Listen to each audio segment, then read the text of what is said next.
जय सिया राम, जय हनुमान। कलयुग की सच्चाई के आधार पर आज मैं आपको एक बहुत सुंदर कहानी सुनाऊंगी कि जो लोग अपने माता पिता की या बुजुर्गों की इज्जत नहीं करते उनके साथ क्या होता है। पूरी कहानी ध्यान से सुनना और सुनने के बाद में दादी माँ की वीडियो पसंद आई तो लाइक और सब्सक्राइब जरूर करना। ये एक ऐसी महिला की कहानी है पूरी जो कुछ सच्चाई के आधार पर आधारित है। एक कौशल्या नाम की महिला थी, उसके 3 बच्चे थे। उसके पति की कुछ साल पहले ही मृत्यु हो गई थी। उसके बाद तो कौशल्या पर जैसे पहाड़ी टूट गया था। 3 बच्चों को पढ़ाना लिखाना और उनका पालन पोषण करना, सिर्फ जमीन का ही उनके सहारा था। अब कौशल्या ने हिम्मत जो है नहीं हारी और उसने सोचा चाहे कुछ भी हो जाए मैं मेहनत करके अपने 3 बच्चों को खूब पढ़ाऊंगी लिखाऊंगी और नौकरी लगाऊंगी ताकि मेरे बच्चे जो है सुखी रह सकें।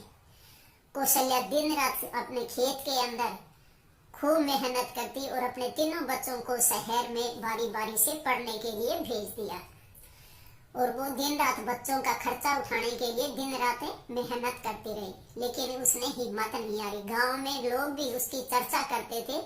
जब चौपाल पे बैठे होते तो कहते हैं कि कौशल्या जैसी हिम्मत वाली औरत नहीं देखी कि कितनी मेहनत करती है, दिन रात खेत में लगी रहती है और अपने बच्चों को पढ़ा रही है। और धीरे धीरे जो है 3 बच्चे अच्छा पढ़ लिख के उसके बाद में एक बार जो बच्चे जब भी गांव में आते तो कहते कि गांव में आना ही पसंद नहीं करते थे। कहते माँ क्या है, गांव की कोई जिंदगी थोड़ी है, यहाँ पर तो ऐसे ही लोगों को न रहने का पता होता है। यहाँ पर हम मोबाइल चलाते हैं तो नेट भी नहीं चलता। धीरे धीरे बच्चों ने गांव में आना भी अच्छा नहीं समझा। कहते गांव के लोगों की कोई जिंदगी नहीं होती। तो उसके बाद धीरे धीरे जो है बड़े बेटे ने अपना एक छोटा सा शहर में मकान बना लिया।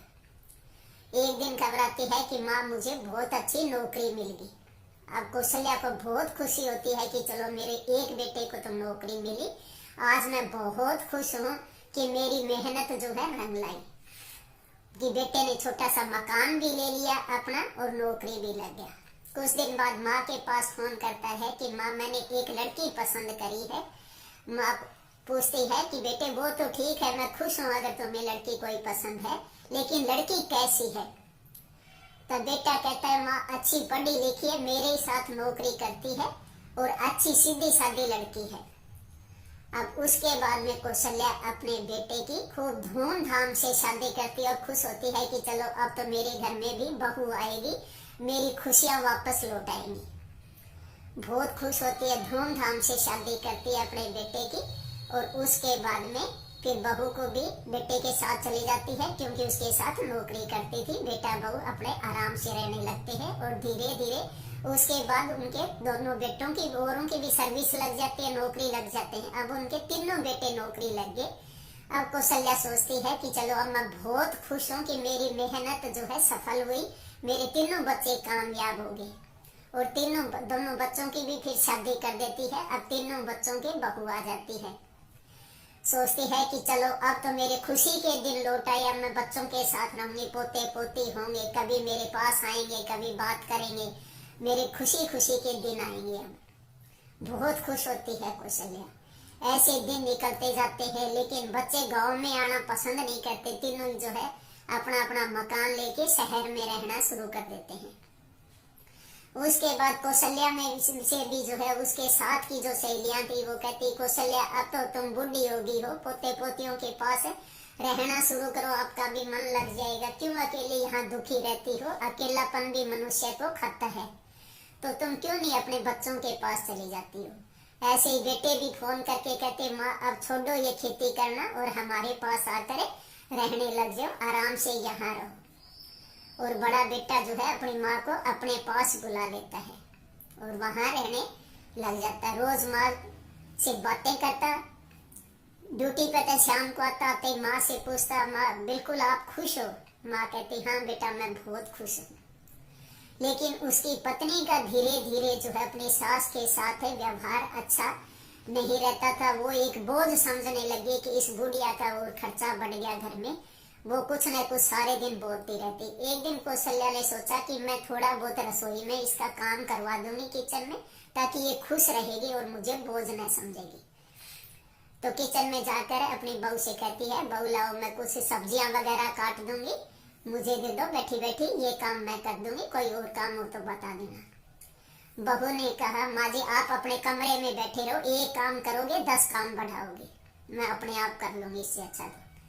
और बुढ़िया अपने कमरे में आराम से जाकर बैठ जाती है। और शाम को वैसे ही बुढ़िया बैठी थी, बहू इधर से जा रही थी, तो कौशल्या ने कहा, बेटी एक गिलास पानी दे दे। तो बहू भड़क उठी कि क्या माँ जी आप इतना काम भी नहीं कर सकती, एक अपना पानी लेकर भी नहीं पी सकती, सारे दिन बैठे बैठे करते क्या हो। तो इस तरह का व्यवहार रहने लगा। और बेटा जब पूछता तो माँ यही कहती कि ना बेटा मैं बिल्कुल खुश हूँ, मुझे कोई दुख नहीं है। लेकिन कौशल्या मन में अंदर ही अंदर रोती रहती। और उसके बाद में एक दिन जो है बहू ने अपने पति से कहा कि अब इसका खर्चा हमारे और बढ़ गया, कभी दवाइयों का, खाने पीने का, अपना खर्चा तो मुश्किल से चलता था और अब माँ का खर्चा भी बढ़ गया।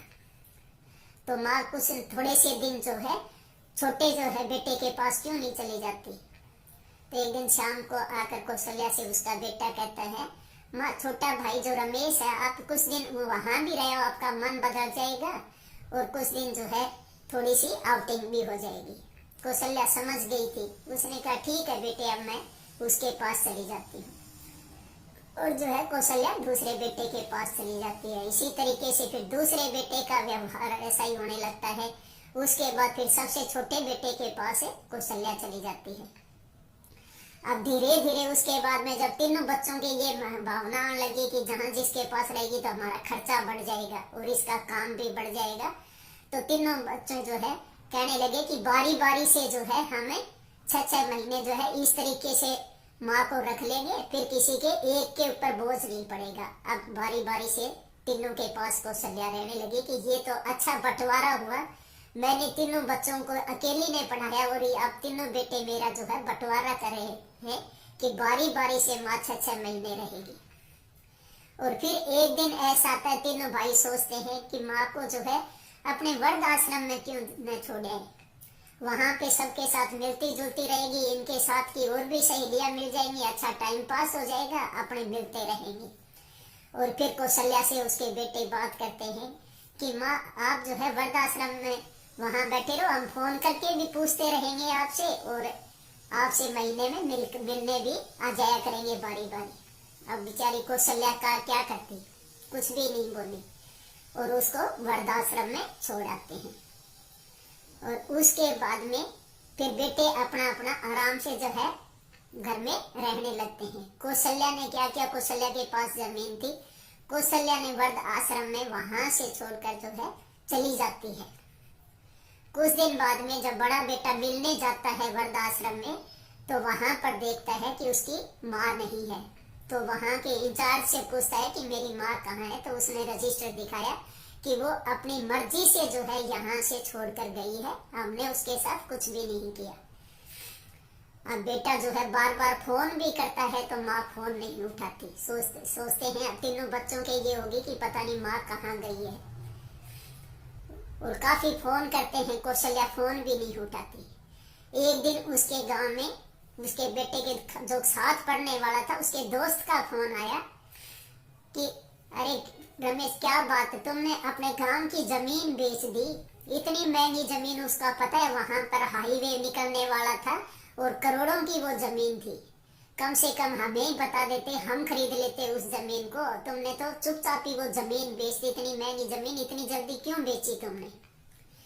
अब तो तीनों बेटों को जब पता लगा कि माँ ने जमीन भी बेच दी, तो वहां गांव जाकर पता करते हैं तो वहां पर माँ ने जमीन बेच दी थी। वहां पता करते हैं तो वहां पर भी घर में माँ भी नहीं थी। फिर फोन करते हैं, कोई माँ का पता नहीं लगता। फिर वो सोचते हैं कि चलो मामा के पास फोन कर लेते हैं, मामा को क्या पता हो। फिर वो मामा के पास फोन करते हैं कि मामा मेरी माँ पता नहीं कहाँ चली गई, न फोन उठाती है और हमारे से बिना पूछे ही गांव की जो है हमारी जमीन भी बेच दी।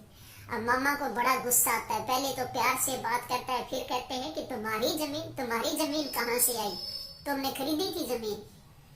बेच दी तो उसकी जमीन थी, उसने अपनी जमीन बेच दी। तब बच्चों ने कहा कि कम से कम मामा हमारे से तो पूछ लेते कि जमीन हम भी मैं बेच रही हूँ तो तुम्हारी तो कुछ राय ले लेती। तब मामा ने कहा ठीक है मेरे पास आओ, उसके बाद में बातें करना। अब तीनों जो है वहां पर जाते हैं तो देखते हैं माँ एक आराम कुर्सी पे बैठी है और बहुत खुश है, उनके चेहरे के ऊपर खुशी है और अलग ही रौनक है, आराम से बैठी थी। फिर वो माँ पे से जाके कहते माँ तुमने न तो फोन उठाया, और उसके बाद में जब फिर हमारी जमीन थी कम से कम एक बार तो राय ले लेते, वो करोड़ों की जमीन थी और तुमने इतना बड़ा कदम अकेले ही क्यों उठाया। तब माँ ने कहा तुम्हारी जमीन कहाँ से, ये तो मेरी और तुम्हारे पिताजी की मेहनत की जमीन थी, हमने बड़ी मुश्किल से लोन ले लेकर ये जमीन खरीदी थी और फिर लोन उतारा था इसमें से मेहनत करके, मेरी जमीन थी मैंने बेच दी। तुमने तो मेरा ही बंटवारा कर दिया था, 3 होके पहले बंटवारा किया, उसके बाद वृद्धाश्रम में छोड़ दिया, और अब कहते हो कि हमारी जमीन, तुम्हारी जमीन कहाँ से आई, जब मैं तुम्हारी नहीं हूँ तो जमीन कहाँ से आई तुम्हारी। उसके बाद में तीनों बेटे माफी मांगते हैं और कहते हैं माँ चलो कोई बात नहीं, हमारे से गलती होगी, अब हमारे पास रहो, आगे से हम ऐसी कोई गलती नहीं करेंगे, आपको कोई परेशान नहीं करेगा। अब बच्चों को पता था कि माँ के पास जमीन के करोड़ों रुपए होंगे, और उसके बाद में कौशल्या कहती है कि मैं तीनों के पास रह लूंगी और जो सबसे ज्यादा मेरी सेवा करेगा उसी को ही मैं पैसे दूंगी। अब जब माता को जाती है, तीनों बहुएं जो है बहुत सेवा करती हैं, तीनों बहुएं कहती हैं माँ जी मेरे पास रह लो, माँ जी मेरे पास रह लो, खूब सेवा होती है। फिर कहती है ठीक है जो मेरा छोटा बेटा है मैं उसके साथ रहूंगी, उसके साथ कौशल्या रहती है, वो बहू भी बहुत सेवा करती है, दूसरी बहुएं भी मिलने आती हैं, खूब हालचाल पूछती हैं, खूब माँ को खाने पीने का भी ध्यान रखती है, पैर दबाती है, खूब सेवा करती हैं, क्योंकि पैसे का लालच था तीनों को।